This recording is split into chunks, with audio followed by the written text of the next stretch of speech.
Friends, आपने अपने घर में या अपने अगल बगल जरूर किसी ना किसी डायबिटीज पेशेंट को देखा होगा।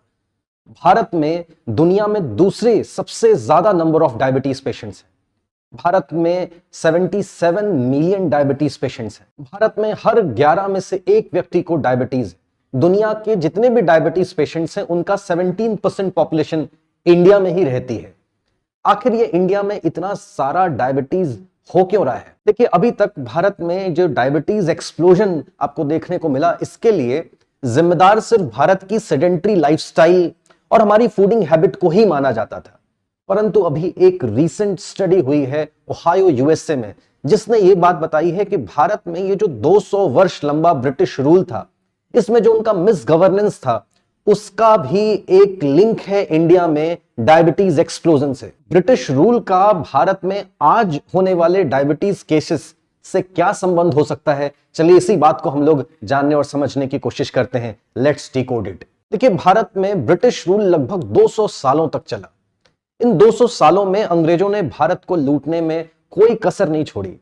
उनका जो गवर्नेंस था, एक्चुअली हम उसको मिस गवर्नेंस कहते हैं। उनके उस मिस गवर्नेंस के कारण भारत में 25 से ज्यादा मेजर फैमिन्स आई और इन मेजर फैमिन्स में 60 मिलियंस यानी कि 6 करोड़ से ज्यादा लोगों की डेथ हुई। भारत में फूड शॉर्टेज ब्रिटिश रूल में एक परसिस्टेंट मैटर रहता था।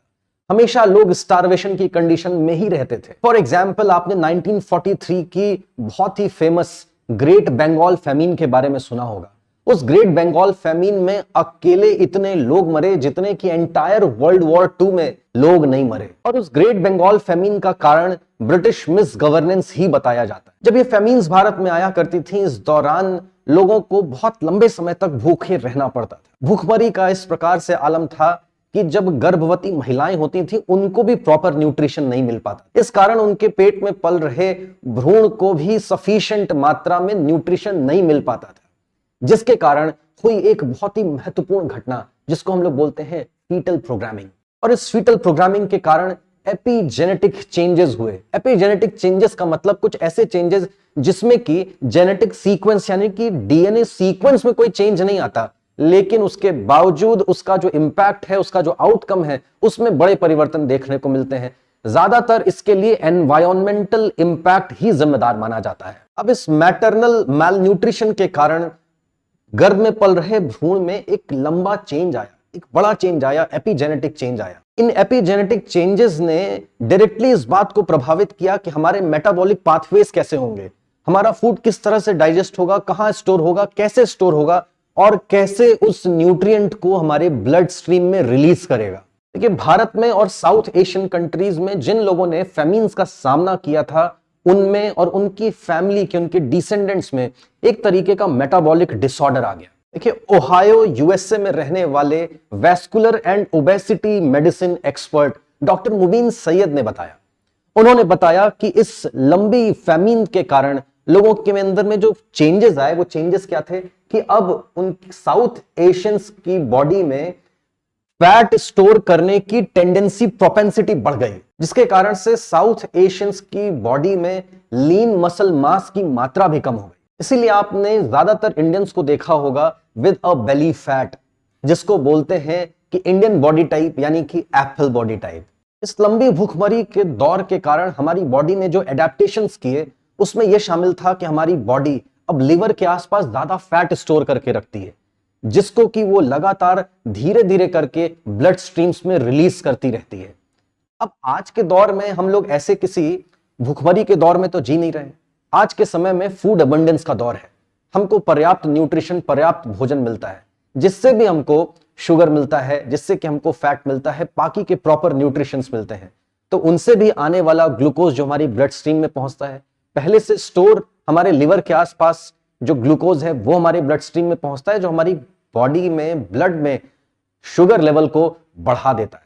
इन सभी चेंजेस के कारण एक और चीज डेवलप हुई कि इस एक्स्ट्रा ब्लड ग्लूकोज को पूरी तरह से प्रॉपरली यूटिलाइज करने के लिए साउथ एशियंस को बाकी के रेसेस, खासकर से कॉकेसॉइड रेस के लोगों के मुकाबले 2 गुना ज्यादा एक्सरसाइज करनी होगी, 2 गुना ज्यादा फिजिकल एक्टिविटीज में इन्वॉल्व होना होगा। और आप जानते हैं कि हम लोग कितनी फिजिकल एक्टिविटीज में इन्वॉल्व होते हैं। हमारे यहाँ पर कितना इंफ्रास्ट्रक्चर है जो कि हमें फिजिकल एक्टिविटीज करने के लिए प्रेरित करता है, इंस्पायर करता है। आप जानते हैं वो चीजें हमारे यहाँ बहुत ज्यादा अवेलेबल नहीं है और लोग आजकल फिजिकल एक्टिविटीज में इन्वॉल्व नहीं होते, खासकर से इस डिजिटल युग में, जबकि आजकल मोबाइल टेलीविजन के सामने लोगों का वक्त ज्यादा गुजरता है। आजकल बच्चे भी खेलना नहीं पसंद करते।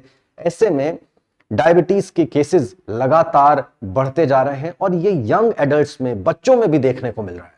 जिन लोगों ने फेमीन्स का डायरेक्ट सामना किया उनमें तो डायबिटीज होने के चांसेस बढ़ी ही, साथ साथ उनके आने वाले डिसेंडेंट्स, उनकी आने वाली जनरेशंस में भी इसकी चांसेस बहुत ज्यादा बढ़ गई।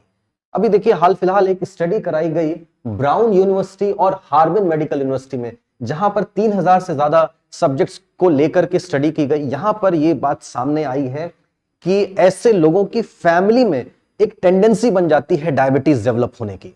वो फैमिलीज जिन्होंने कभी ना कभी फैमिन का सामना किया है, उनमें डायबिटीज और ओबेसिटी होने की चांसेस डबल हो जाती है।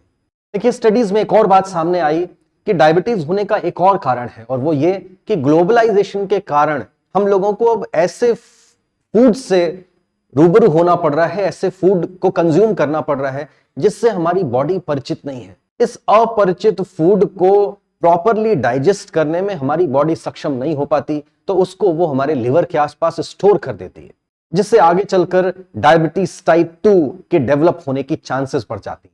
इस विषय में जब हमने वैद ICS के साइंस एंड टेक्नोलॉजी एक्सपर्ट से बात की तो देखिए उन्होंने क्या कहा। भारतीय उपमहाद्वीप में डायबिटीज मेलिटस, जिसको हम शुगर की बीमारी कहते हैं, वो ज्यादा से ज्यादा लोगों में क्यों हो रही है? और विज्ञान के जो हम टेक्स्ट पढ़ते हैं, जो लिटरेचर पढ़ते हैं, उसमें थ्रेफ्टी जीन्स के बारे में बताया गया है।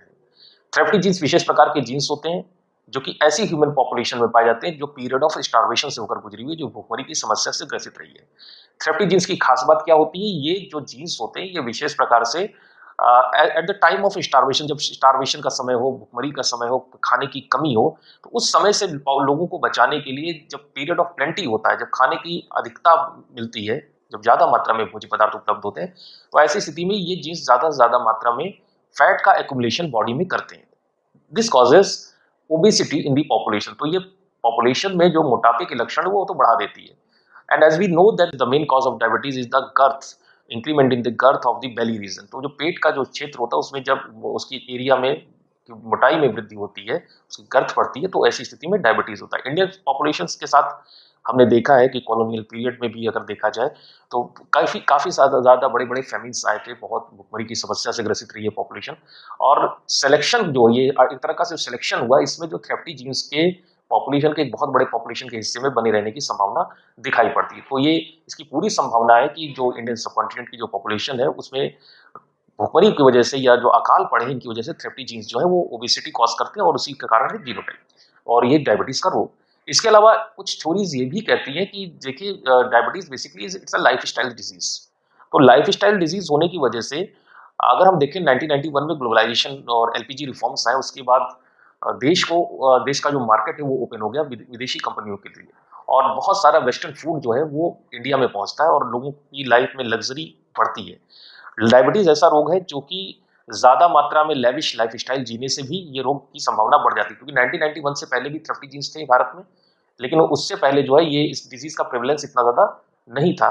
और इसका अर्थ ये भी निकाला जा सकता है कि थ्रेफ्टी जीनोटाइप्स के साथ साथ जो हमारी लाइफस्टाइल में चेंजेस हुए, जो फूड हैबिट्स में चेंजेस हुए, उसका भी एक बहुत बड़ा रीजन है जिसकी वजह से भारत में डायबिटीज और कार्डियोवैस्कुलर डिजीजेस जैसे ब्लड प्रेशर वगैरह की डिजीजेस ज्यादा मात्रा में बढ़ रही हैं। सभी डिस्कशन से ये बात क्लियर है कि अगर आज हमको भारत में इस डायबिटीज एक्सप्लोजन को रोकना है और उसके कारण आने वाले इकोनॉमिक बर्डन को, लॉसेस को अगर कम करना है, तो हमारी जो स्ट्रैटेजी होनी चाहिए वो दोनों चीजों के लिए पर होनी चाहिए।